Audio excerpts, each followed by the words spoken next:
In a typical church, discussions about heavier matters might be the subject for a session in the pastor's study. This is true even in the catacomb chapel of St. Uriel, no matter how different our ministries might be from your typical parish. And let's see what we might find in a very different pastor's study. Merry meet, blessed be. I'm Iden Odinson, if you know me that way from Secrets in Plain Sight, or Bishop Cal Lippitt, a priest of the Universal Gnostic Fellowship, member of the House of Independent Bishops, and a few other things, including with the Universal Episcopal Church. And welcome to another session in a very independent, a very different pastor's study. Yeah. I'm going to say independent, but that's by its nature. And we're back. We haven't been here for a while, but we're back. And I'm glad to be back. We've been through an awful lot. We went through some, well, some of you know that Lady Stormy, my beloved and beautiful wife, was in the hospital for quite some time. There were other things that happened before that, all of which kind of worked to keep me from being able to do as much as I wanted to. I think I may have figured out a way of keeping these going in a very different pastor's study. And we'll see. Because this is one of those things, yeah, Secrets in Plain Sight is primarily Wiccan oriented. Church Back Home is, well, for those who have Yeshua Bar Joseph in their pantheon, which can include Wiccans. After all, you can have any number, 1 to however many, as a Wiccan, various deities. Why not? And we are going to be having soon Bridge to the Heavens, which is going to have, it is going to be a bridge connecting all of this. I found some stuff to be excited about.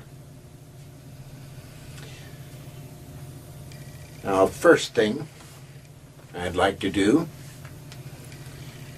is to cover something that is basic in our nature. And it's basic in the nature of religion, politics, and just dealing with each other and ourselves. And that is this basic point. A choice is not a choice unless it's actually a choice. Try that again. A choice is not a choice unless it's actually a choice. Now, some cases there isn't that much of a choice. A 3-year-old child is not going to drink whiskey, as an example. And if you are impaired by drinking, by not having enough sleep, taking medicine that affects you, you're not supposed to be driving a car. Generally speaking, people who are serving felony time do not get to vote. These are various things that are not choices. The choices are made for you. At one time, and it's still on the books in case it's needed, every male between 18 and 35, with the main vulnerability between 18 and 26, had to be registered with the Selective Service and subject to a call for a period of training and service under the Universal Military Training and Service Act. In other words, the draft. Sometimes there isn't a choice. But then there are other choices. I enjoy a beer as much as anybody. Lady Stormy, in the whole time that we've been together, which is quite a while, I don't think she's had a full sip of wine, or even a half a glass of beer. No, not even that much. My choice, her choice. She respects my choice, I respect her choice. In the same way that I choose not to eat broccoli. And that's choice. I remember quite a number of years ago, a young lady whose wedding I attended, her marriage broke up just after she found out that she was pregnant. And so, with her husband out of the picture, she needed to get started on her own. And she got some public assistance to help her get started, along with help from her family. And along comes a social worker who tried her best to talk her into an abortion. And this lady told the social worker, I am pro-choice. It is my choice to have this baby. And the social worker got really out of joint. Pro-choice means pro-choice. And she chose to have the child, who is now a really wonderful young lady that I know her mother is proud of. But that was her choice. How many times have you heard of people being told to remain in a church for all kinds of reasons? I remember when I was 8 years old being told how much extra work I would have to do if I became a Catholic. Well, so what? No, I am not a Catholic. I didn't become a Catholic, but I don't owe an awful lot to them, and I spent a long time. I still consider myself to be Anglo-Catholic in certain ways, especially after learning about the Anglican Church before the Council of Whitby. Want to find out about that? Go ahead. It's fascinating. But the fact is, you can tell these people that they're going to lose their souls, or there's no other valid church, or whatever. If that's all that keeps them in, how can you call them real members of a church if they're being held hostage?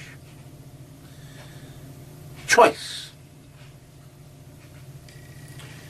One of the things I can say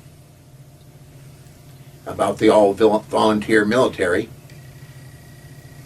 is I remember the effect of the draft.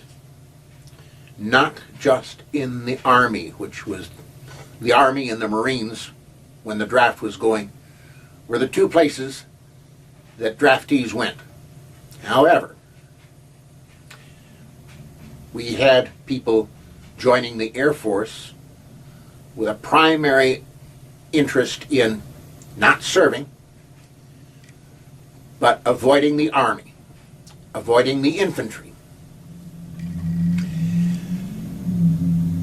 Now, how much good service could we expect from them? And we had doctors and lawyers, some of whom I considered to be counterproductive. They got a draft deferment for not only college, but for their graduate school, for medical school, for law school. They got their deferment, but at the price of spending time in uniform in exchange for that. Now, true, they did get to serve generally in the grade of captain or higher. I knew a few doctors who went in straight into the grade of major. But they were not practicing in civilian life. They were there because they were told to be there. And so some of them had a real attitude. And some of them, I remember one doctor, if we had a parade or some sort of a major detail, the young airmen would know to go to that doctor, and he'd give them a duty excuse that kept them from marching, or whatever it was. And then, of course, there were the lawyers who, a couple of them I remember, who did anything to countermand command authority. Well, so what did we really gain from all that? Not much.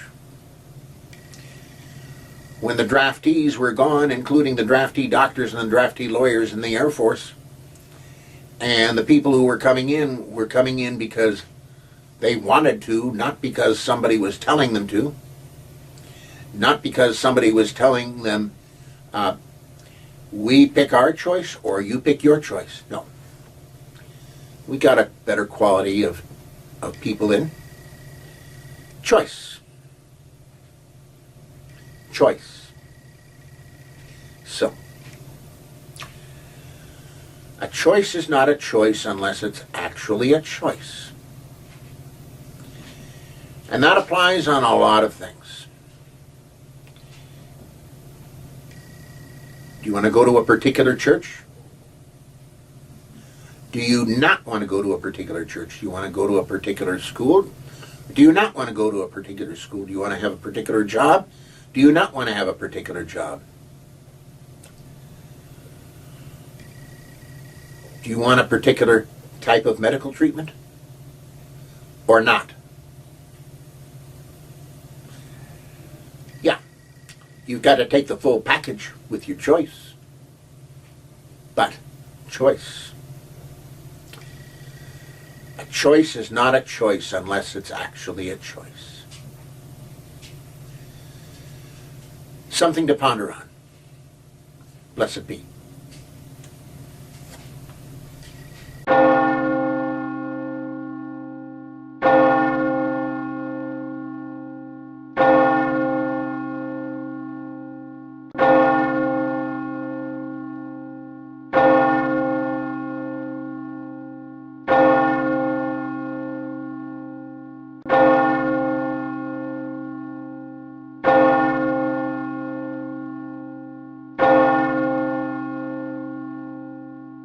This has been a presentation of the Wise Ones Net. Merry part and blessed be.